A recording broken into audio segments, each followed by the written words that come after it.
Ahojte, všetkých vás tu vítam. Takže ja sa budem vyjadrovať práve teda k téme, ktorá je veľmi zaujímavá, aspoň z môjho pohľadu. Aj keď som výživár, tak budem skôr hovoriť práve o tom Instagrame, čo môže robiť s našou hlavou. Takže moja prvá otázka je, kto z vás tu má Instagram? Prihláste sa mi. Všetci? Mami, máš Instagram? Dobre.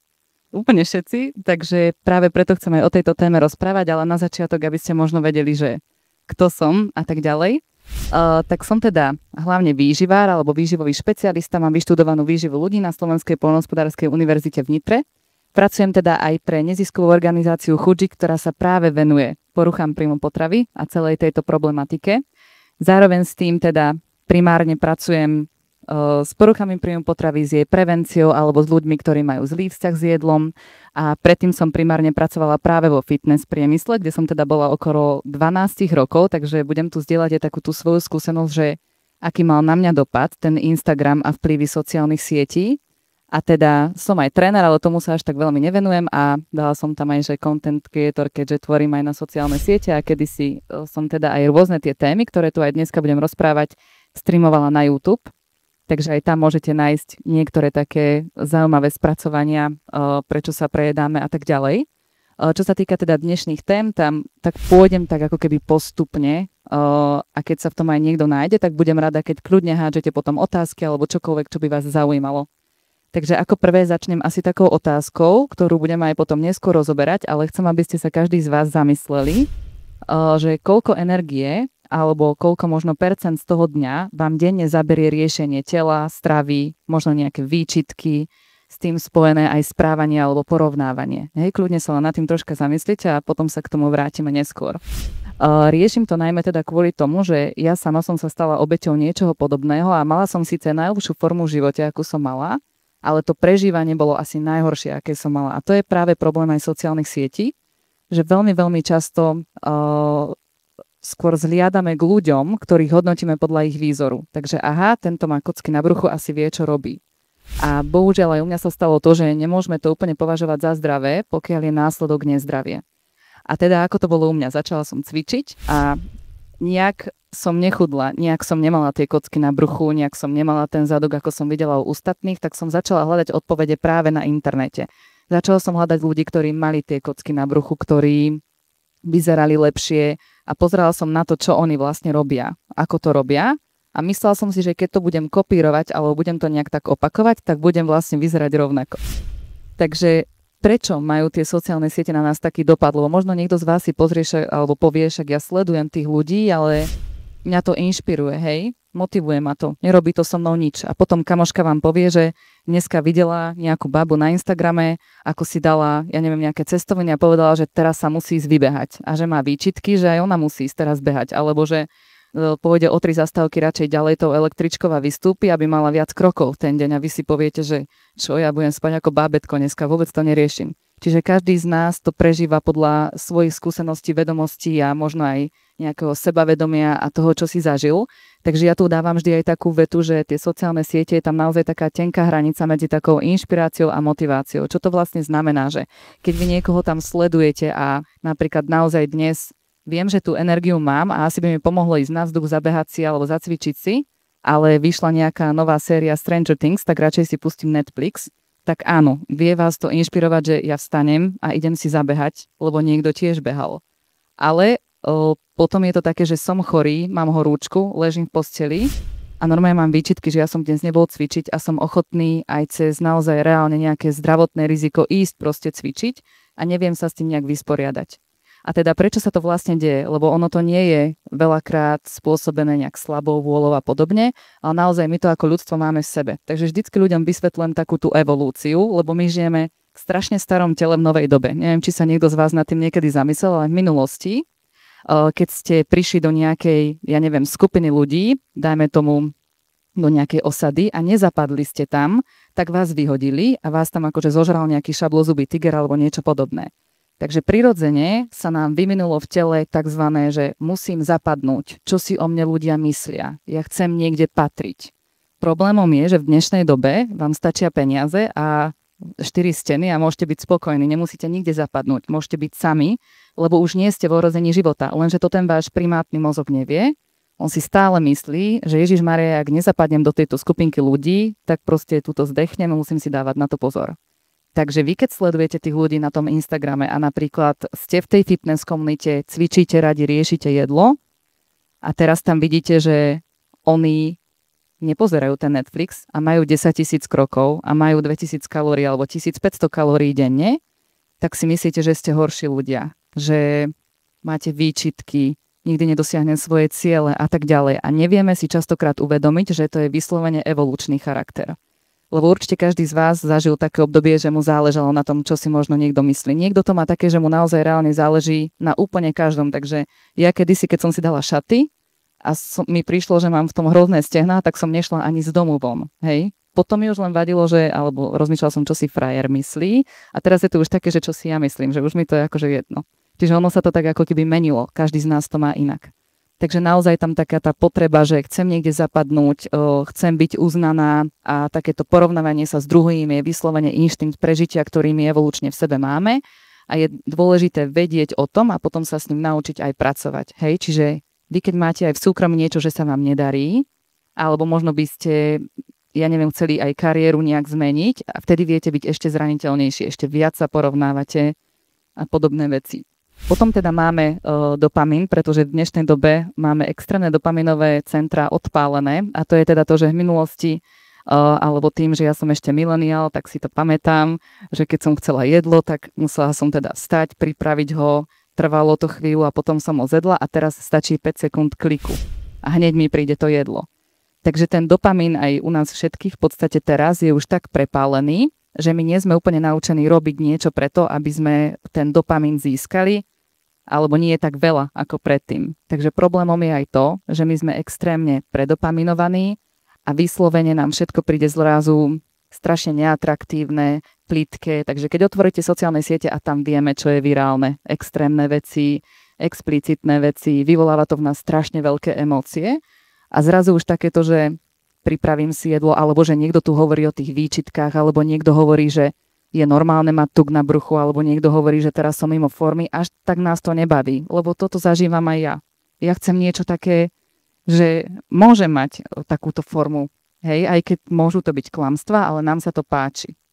Takže preto častokrát je tam taká tá ilúzia dokonalosti, ku ktorej sú aj, ja ako tvorca to viem tiež potvrdiť, častokrát dotlačení aj samotní tí tvorcovia, pretože vidíte, my sme tiež len ľudia a tiež máme takéto, že toto nemá až tak veľa lajkov a teraz som pribral a ľudia to až tak veľa nekomentujú a tiež začínajú tak, no asi by som mal byť viac vo forme, bude viac lajkov a vlastne keď to má už niekto aj ako prácu, je to potom veľmi náročné, pretože on vie, že no musím nejak vyzerať, reprezentovať, hej. Takže je to taký nekonečný kolobeh, ktorý je čím ďalej tým horší a horší. Takže toto na vás má veľký dopad, že vždy, keď si to potom otvoríte, tak koniec sveta. Plus do toho prichádza algoritmus, ktorý ja volám, že častokrát chytá presne vaše také najväčšie slabosti. Takže dáme si príklad.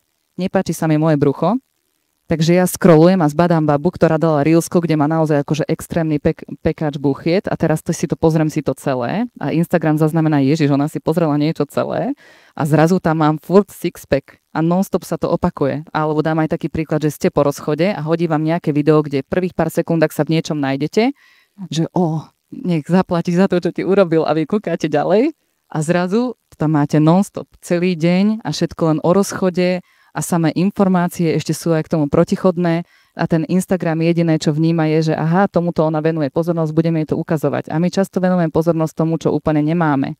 Takže keď pozeráme napríklad práve influencerov, alebo keď je tam aj niečo zamerané na, že milionári a dávajú tam tie veci, tak nám to ukazuje ešte viac. A vy možno máte dneska aj taký, že príjemný deň, no ale zrazu idem, ja neviem, z večere, z talianskej reštaurácie, ktorej si poviem, že mňam bola dobrá a zrazu tam je video, že dá si sacharidy na večer, chod si zabehať, lebo z toho priberieš a sakra. A zase mám z toho potom také nepríjemné výčitky a proste stále sa to tam nepríjemne vlastne vie točiť. Takže to je tiež na tomto najnebezpečnejšie, že my ten algoritmus úplne ovládať nevieme, zároveň vieme. Vieme si zablokovať určité posty, zablokovať určitý content, ale vlastne je to veľmi náročné v dnešnej dobe, lebo je vám to podsúvané vlastne všade a podvedome sledujem to, venujem tomu pozornosť a vlastne tým sa potom aj stávam. O to je to nebezpečnejšie. A teda nakoniec vždycky dávam ešte takú zaujímavosť z hľadiska sebareflexie a zrkadlenia neurónov. Sebareflexia myslím tak, že príklad, keď som hladná, idem sa najesť. Ale zrazu tá sebareflexia sa vplyvom tých sociálnych sietí môže strácať, pretože niekto mi hovorí, že mala by som jesť len do 18. Niekto mi hovorí, že mala by som jesť len 1500 kalórií, viac mi už netreba. Takže tá prirodzená sebareflexia, ktorú my v sebe evolučne máme, je zabíjaná práve tým externým, čo sledujeme a čo nám tí ľudia hovoria. A úplne prestávame počúvať svoje vlastné tela a naozaj ten fitness a tá výživa nie sú až tak zložité, ale v poslednej dobe mám pocit, že je to extrémne zložité. Práve kvôli tomu, že tam máte strašne veľa názorov, strašne veľa informácií a nejak tak sa v tom človek extrémne potom stráca. Takže práve treba sa vrátiť k sebe a treba si začať všímať, čo mne robí dobre a čo mne robí zle. A dobre, je veľmi dôležité mať tie informácie a vedieť ich potom filtrovať, ale naozaj, keď strácam tú sebareflexiu vplyvom sociálnych sietí, niečo není úplne dobre. Zároveň z evolučného hľadiska my ako ľudské bytosti sa neučíme len vplyvom toho, že napríklad chcem sa naučiť variť, musím variť, aby som zistil, že teraz sa to pripieklo, musím na budúce dať viac oleja. Alebo teraz mi to vykypelo a podobne. Čiže neučíme sa len vplyvom vlastných skúseností, ale učíme sa aj od sledovania iných ľudí. Takže príklad, ak ste robili niekedy nejaký šport alebo niečo podobné, tak ste sledovali možno tanečníčku, ako ona robí s nohami a bolo to pre vás jednoduchšie, ako keby ste mali ten pohyb urobiť sami. Práve na to máme my ako ľudstvo neuróny, čiže my vieme vplyvom pozorovania niekoho niečo sa učiť. A teraz, keď si každý z vás pozrie svoj screen time, a to budem teraz ešte taká milá, že máte 2 hodiny, väčšinou mávajú že 4 až 8, predstavte si, čo budete zrkadliť, keď sa tým vlastne obklopujete. Akými extrémami ste obklopení, akými myšlienkami ste obklopení, lebo aj ja ako tvorca poviem pravdu, proste áno, predáva ten extrém. Keď sa tým živíte, tak vás to troška núti robiť to.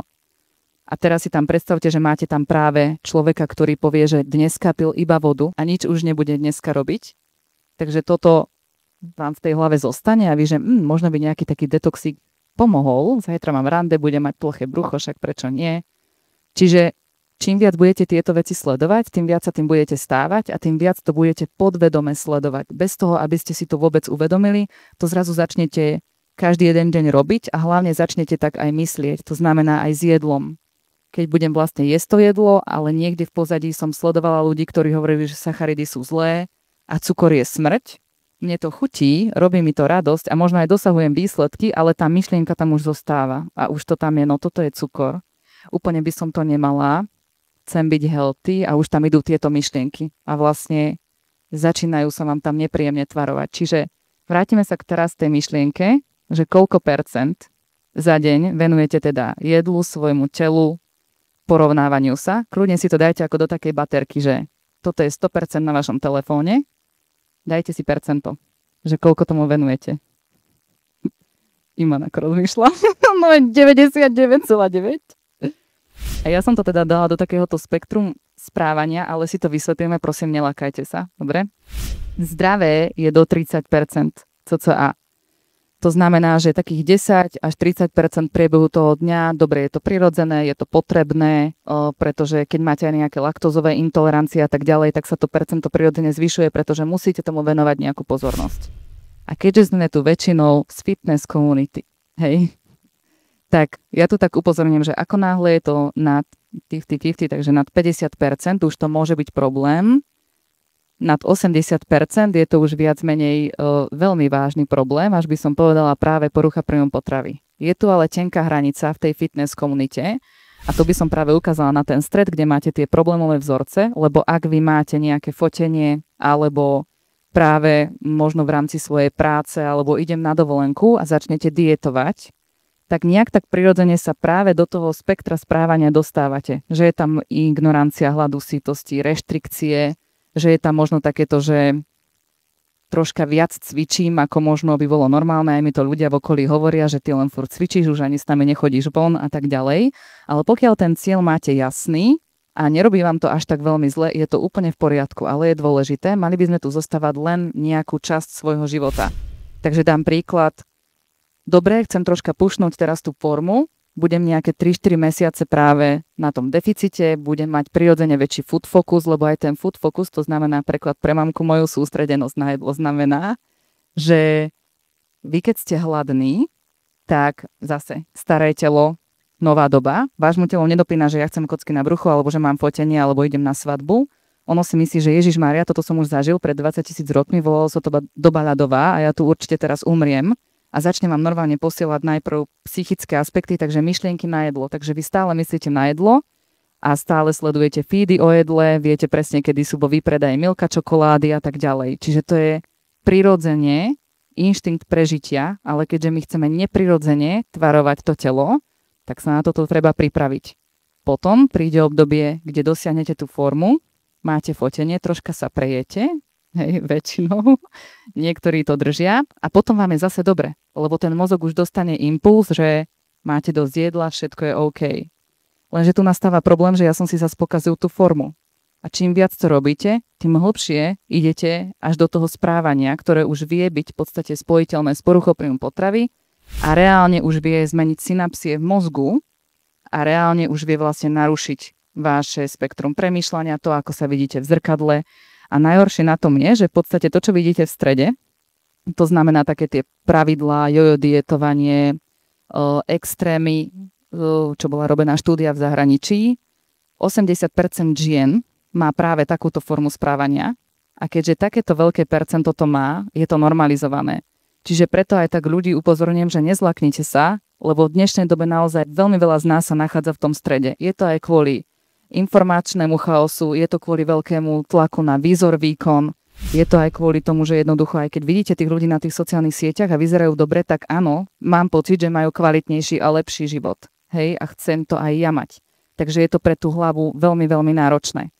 A čo ja vždycky odporúčam je teda dostať sa postupne na tú zelenú časť, kde teda naozaj máte pozitívnejší pohľad na svoje telo, takže aj ja viem povedať, že v minulosti som sa extrémne nenávidela, teraz keď vidím tie fotky, tak by som si akože jednu strelila, lebo som mala dobrú tú postavu, ale práve tým tlakom som myslela, že vyzerám hrozne a furt som to pušovala.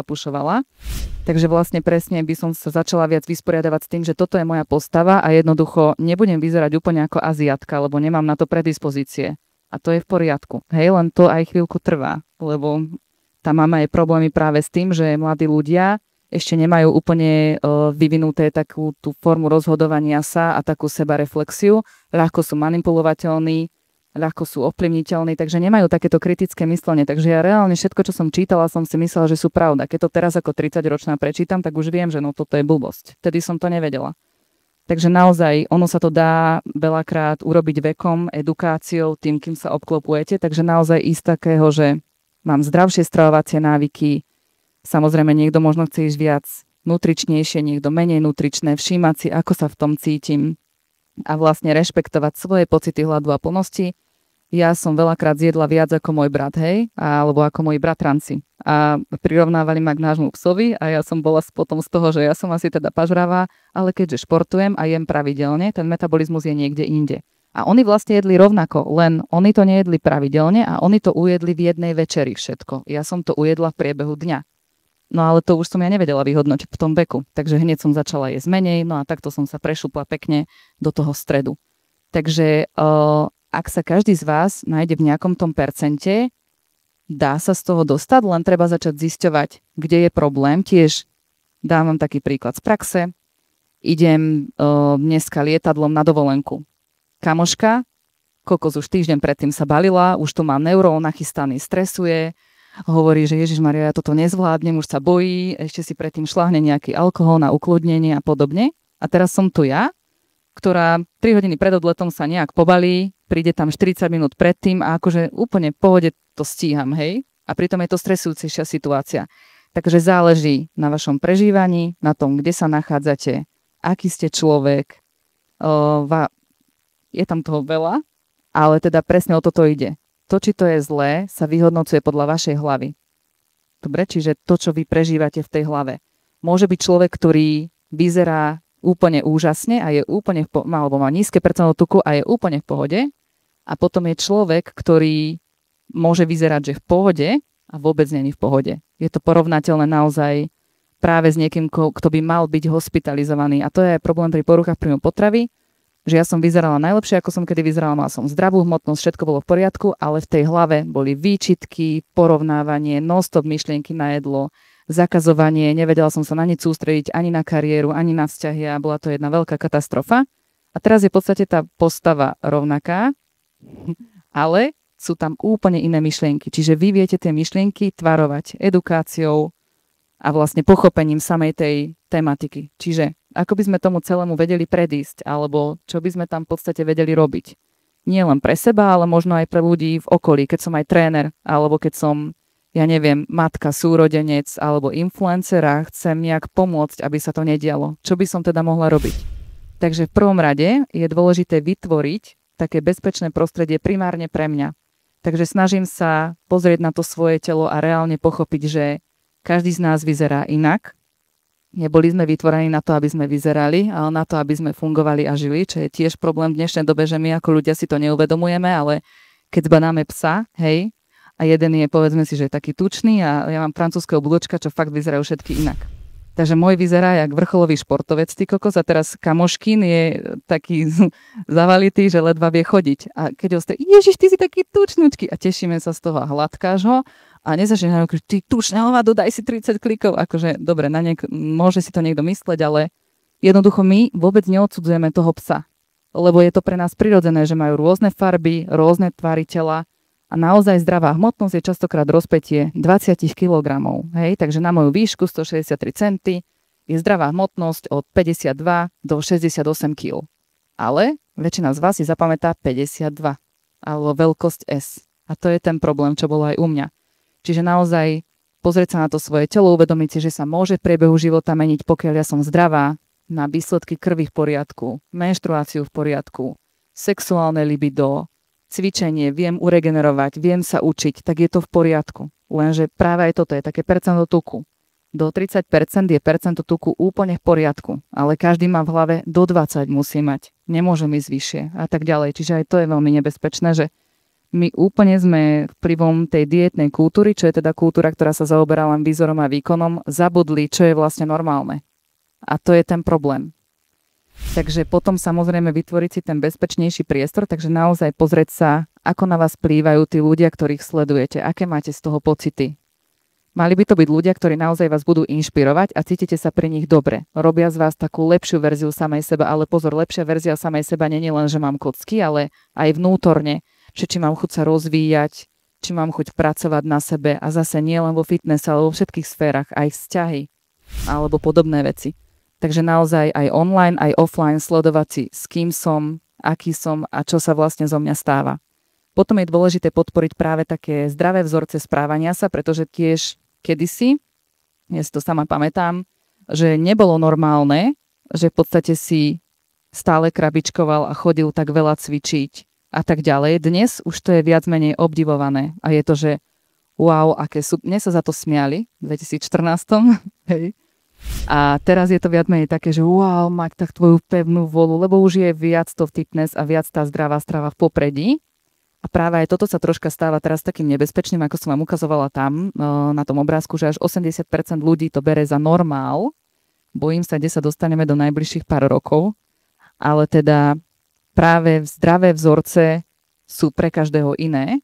A treba ich poznať. Takže ja som napríklad strašne často mávala výčitky, že všetci moji kolegovia alebo aj spolužiaci sme išli sa nájsť a oni si dali, že kuskusový šalátik.